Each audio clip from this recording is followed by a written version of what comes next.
Salut à tous, c'est Modélisme Fort, bienvenue sur ma chaîne YouTube. Donc là je vais vous faire une démo donc, sur une Inferno Neo 3.0.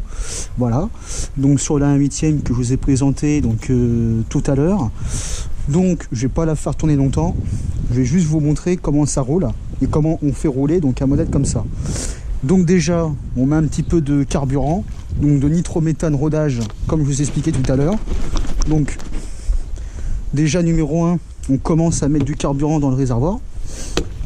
Donc on ouvre le bidon comme ceci, on retire donc le bouchon de la pipette, on remplit le réservoir.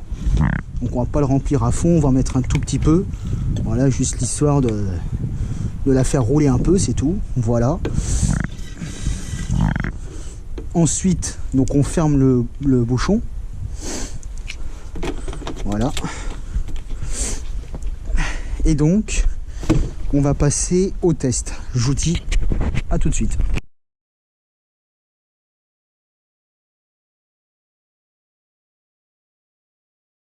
Donc pour passer au test, donc il nous faut donc le chauffe-bougie, donc pour démarrer le moteur.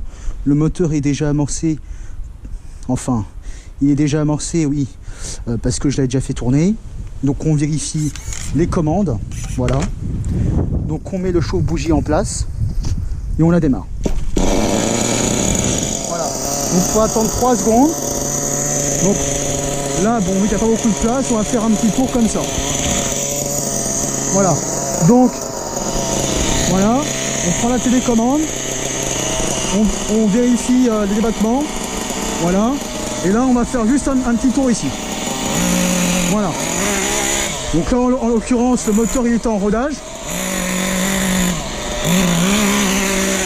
Voilà, donc là.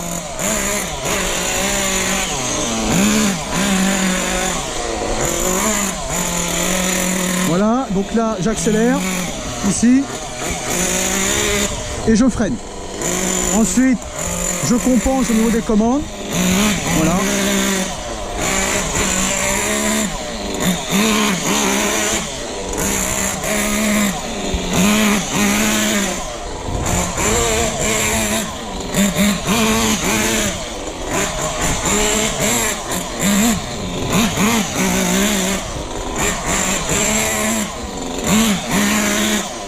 Voilà, donc là,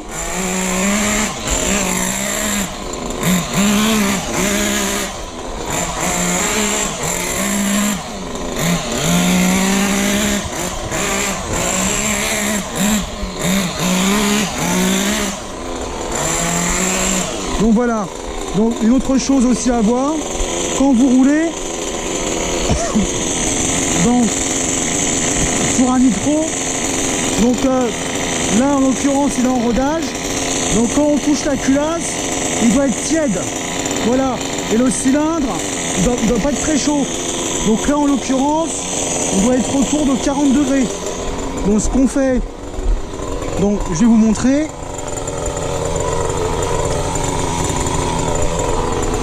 Donc on prend une sonde de température, on pointe vers la culasse, et là on a à peu près autour de 40 degrés à la culasse. Après on prend la température ici, au niveau des gaz d'échappement. Donc on est autour de 40 degrés aussi. Ensuite,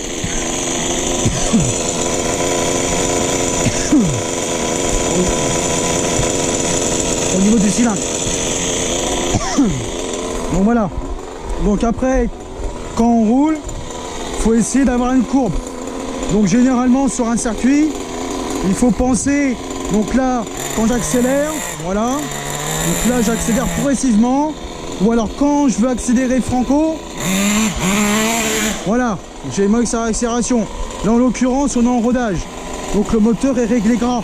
Donc la reprise, l'accélération elle n'est pas énorme, mais petit à petit, la richesse on la baisse un peu. Donc ça donne ça.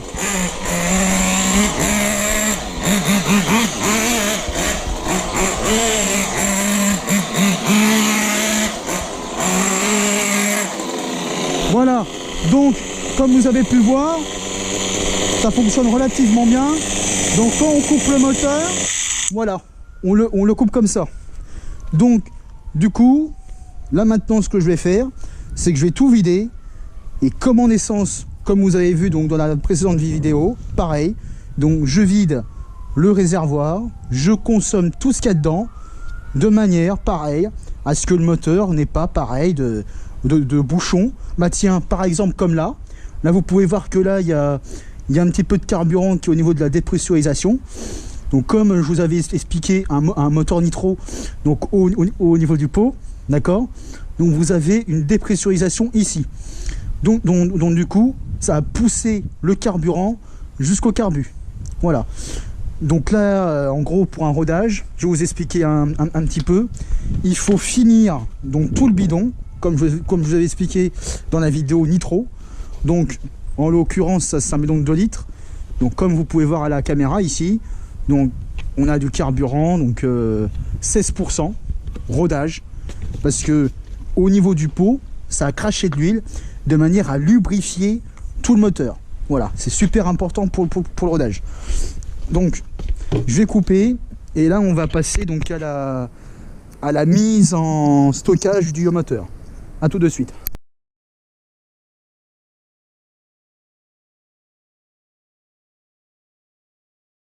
Un moteur nitro. Donc déjà, je vais vous expliquer. Dans un premier temps, vous prenez votre pipette, vous retirez donc le bouchon, d'accord. Là, vous ouvrez votre bidon, donc nitro, je précise, hein, c'est pas de l'essence. Je mets donc le reste du carburant donc dans le bidon. J'incline donc le modèle vers l'arrière, comme ceci, pour pouvoir aspirer le reste qu'il y a au fond. Donc hop, c'est pas évident. Donc pareil, je le remets dans le bidon comme ceci. Là je fais de la même manière, mais à l'avant.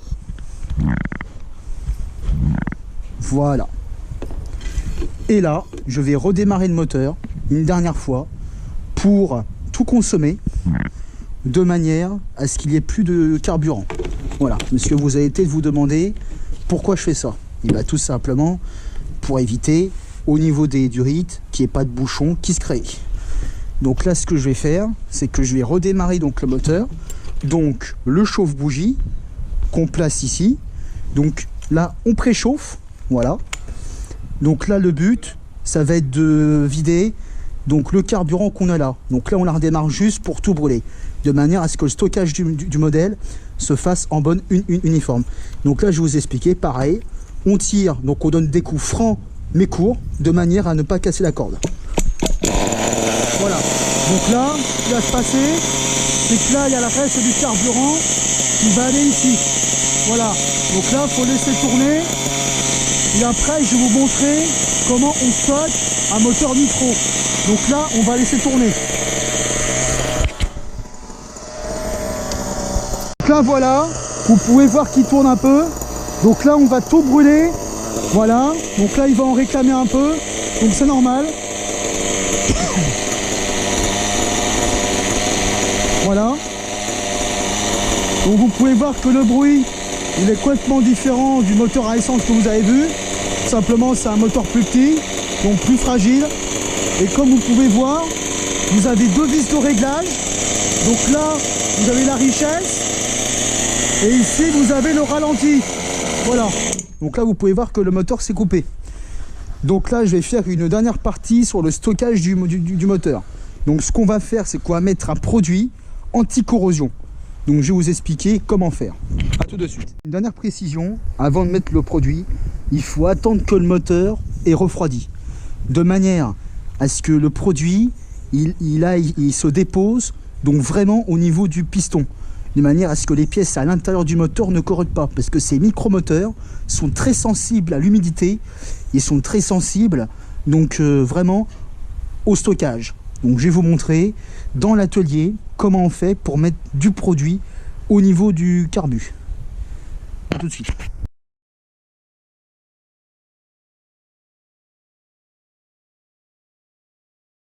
Donc pour stocker donc un modèle nitro, donc nous avons donc un produit appelé, donc c'est un produit tout simplement Tornado After Oil.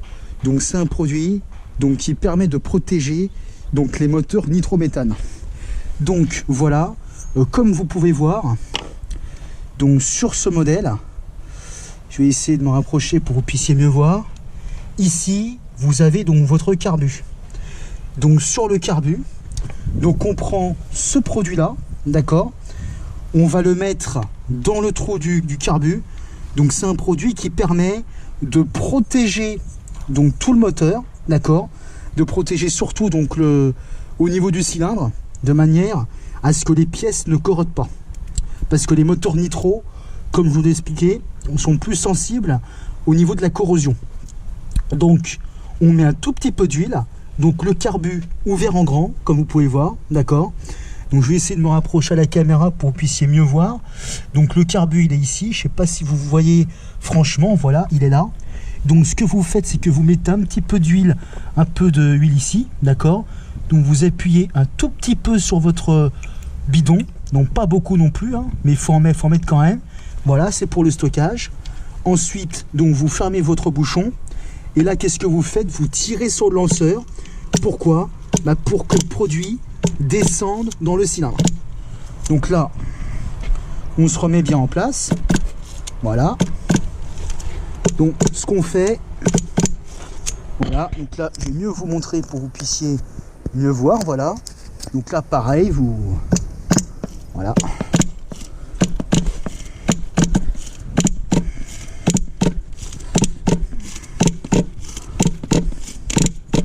Voilà, et une fois que vous avez fait ça, que c'est bien descendu au niveau du bas moteur, après donc vous refermez votre carbu. Donc là en l'occurrence, donc là vous le fermez, d'accord, voilà, l'histoire que le moteur stocke. Ensuite vous remettez votre filtre à air, voilà. Alors quand vous le mettez, donc vous faites bien attention au collier qui maintient donc le filtre. Voilà. Une fois que vous avez fait ça, donc pareil, vous contrôlez un petit peu donc vos suspensions, voilà, avant, arrière. Donc voilà. Donc voilà le petit bolide. Donc je vais essayer de faire un plus gros plan pour que vous puissiez mieux voir. A tout de suite.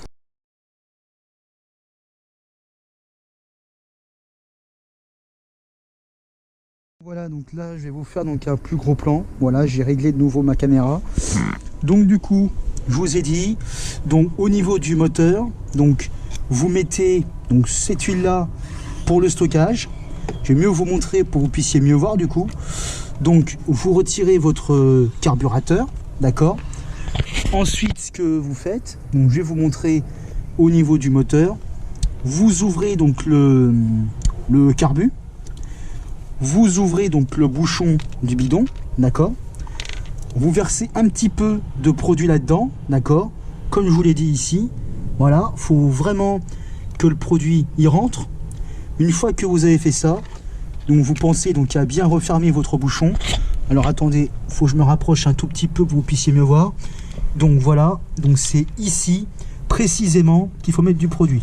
Voilà, une fois que vous avez mis votre produit, donc vous refermez votre bouchon, vous ne le laissez pas ouvert.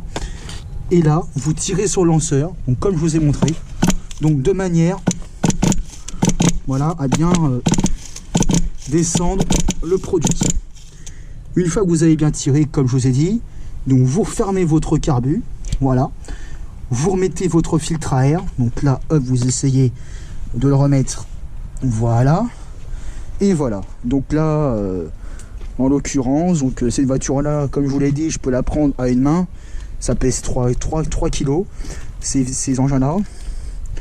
Donc c'est des modèles voilà, et qui sont assez légers, hein, qui sont assez compacts. Voilà. Donc si vous voulez donc des renseignements, je pourrais vous conseiller également sur l'échelle donc 1/8. Donc voilà, donc une petite précision. Donc pour alimenter la réception de ces voitures là, donc je vous ai fait une vidéo sur les batteries, n'hésitez pas donc à la voir si vous ne l'avez pas vu. Donc je vous avais parlé des batteries en forme de pyramide. Donc en l'occurrence dans ces voitures là, bah, je vais vous faire une démonstration. Donc quand vous mettez une batterie donc dans un modèle comme ça, donc ici vous avez votre boîtier donc récepteur et ici vous avez votre boîtier batterie. Donc ce que je vous disais en fait justement, c'est qu'ici tout simplement, donc vous avez une trappe, d'accord? Là ici vous avez votre cordon batterie. Donc je sais pas si vous allez voir correctement à la caméra. Voilà, donc là, attendez, il y a juste un petit souci. Voilà, donc là vous avez votre cordon, d'accord? Là vous avez votre batterie de réception. Donc ce que vous faites, c'est que vous branchez donc la batterie ici, donc noir et rouge, bien sûr. Vous mettez votre batterie dans le compartiment prévu à cet effet. Vous refermez votre trappe, d'accord? Et là vous essayez de mettre donc l'épingle. Donc là, hop, je vais remettre ça correctement, de manière à pouvoir la mettre d'ici. Voilà. Donc l'épingle, pourquoi c'est important? Parce que tout simplement, ça permet de mettre la batterie. Voilà. Voilà, vous remettez bien votre filtre à air et voilà. Donc là, vous avez mis votre batterie. Donc pareil, on allume d'abord l'émetteur et le récepteur comme je vous ai montré. On fait des essais radio et normalement, ça devrait être bon. Une fois qu'on a fait ça, une fois qu'on a utilisé votre modèle, donc tout simplement on retire donc l'épingle ici. Donc l'épingle c'est un peu comme sur la 1/5 que je vous ai montré. Vous retirez donc la batterie là-dedans. Donc là vous essayez de la retirer du support batterie. Donc là en l'occurrence, voilà, vous l'inclinez un petit peu pour que ça sorte. Voilà. Donc, je vais vous expliquer pour la conclusion l'avantage d'avoir une batterie en pack. Donc une batterie comme vous avez vu ici. Attendez, il faut juste que je remette l'épingle. Voilà. Donc l'avantage d'une batterie comme ça. Donc ça va finir par la conclusion. A tout de suite pour la conclusion.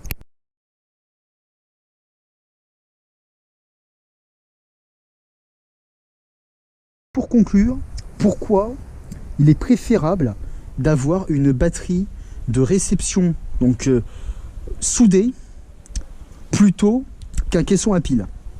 Donc je vais vous répondre. Tout simplement là, comme vous pouvez voir, donc c'est un pack batterie soudé. Donc là vous avez donc plusieurs éléments, comme vous avez vu dans la vidéo batterie que je vous ai expliqué. Là c'est pas des cellules comme une lipo, mais en NiMH, donc vous avez plusieurs éléments, d'accord, en série. Là, vous avez du 1V2 plus 1V2 plus 1V2 plus 1V2 plus 1V2. Donc, on a une batterie de 6 volts. Donc, l'avantage d'avoir une batterie de réception soudée, déjà, vos éléments, ils sont soudés entre eux. Ils sont dans un pack. Donc, il n'y a pas le risque à ce que les piles se déboîtent quand on roule avec les vibrations et avec les sauts. Donc, du coup, en réception, il est préférable d'avoir un pack batterie soudé. D'origine, donc je vous le dis d'origine, au niveau donc de la trappe batterie, donc vous avez des piles donc, que vous mettez dans un petit caisson. Perso, je ne suis pas pour du tout, parce que tout simplement, il y a des risques, et ça a été démontré lors de courses, qu'il y en a qui mettaient donc malheureusement des piles dans le modèle, et le problème, c'est que les piles donc, elles peuvent se retirer, et il y a un risque que le modèle, tout simplement, on ne peut plus le contrôler. Car quand la réception n'est plus alimentée, si vous accélérez à fond, le moteur continue de tourner à fond. Ce qui peut être problématique et on peut avoir un accident et percuter le modèle. Donc, pour limiter le risque de problème, il est préférable d'avoir un pack comme ça. Donc ça vaut dans les 19,90 €. Voilà. Donc c'est une batterie donc 6 volts, comme vous pouvez voir. Donc c'est 1700 mAh. Donc sur ces modèles-là, on est généralement sur du 1700 mAh qui est suffisant. Car les cerveaux donc, font à peu près du 0,5 A. Donc on est à peu près à du 0,5 A, maximum 1 A pour la direction. Voilà, mais ça reste des cerveaux qui sont assez petits. Donc il n'y a pas besoin d'avoir une grosse batterie de réception pour cette échelle-là. Donc voilà, donc pour conclure, donc c'est des modèles qui sont assez fun d'utilisation. Voilà, ça marche relativement bien comme vous avez pu voir. Là, elle est encore en rodage. Donc le moteur, comme vous avez pu entendre, est un petit peu gras. Donc le but, quand elle sera rodée, c'est de fermer un tout petit peu donc la richesse, de manière à ce que le moteur ait un peu plus de patate, donc avec du 25% nitro comme je vous ai parlé, de manière eh bien, à pouvoir avoir plus de puissance. Donc sur ce, n'hésitez pas donc à commenter, n'hésitez pas à laisser un commentaire, ça me ferait plaisir, à vous abonner et activer la cloche de notification pour que vous puissiez suivre donc mes prochaines vidéos dans l'aventure du monde du RC. Voilà, donc je serai à vos côtés pour les conseils et pour que vous puissiez donc bénéficier des conseils de Modélisme Fort. Et d'ailleurs, c'était Modélisme Fort. Je vous dis à la prochaine pour de nouvelles vidéos. Salut! Et merci encore d'avoir regardé.